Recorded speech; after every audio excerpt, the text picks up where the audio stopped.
Next, you are going to learn about testing and debugging. While these two ideas often go together, they are distinct tasks. Testing is the process of finding bugs in your code. Your goal is to discover inputs to the program for which it does not behave correctly.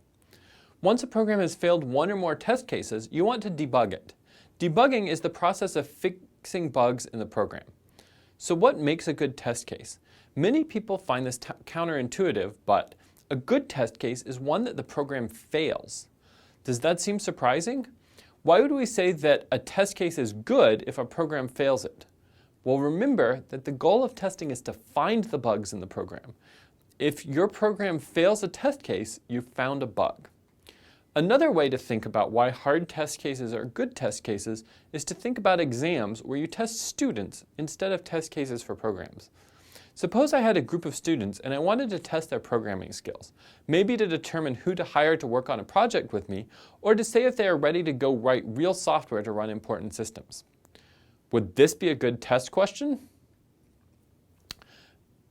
Everyone would get it right, so the students would be happy. But did it really tell me anything about their programming skills? This question gives me no information about whether students actually can program or not. Likewise, if your test case is so easy that it won't identify problems in code that can't do what it is supposed to, it isn't terribly useful in figuring out if your program is right.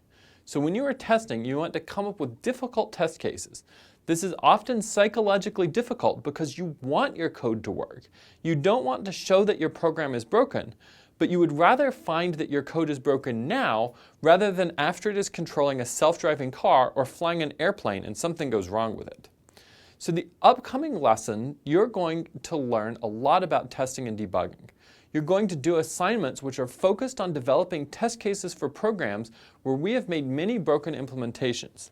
We'll also note that testing and debugging are often given too little coverage in programming classes, and one thing I keep hearing from people I know in industry is teach more testing.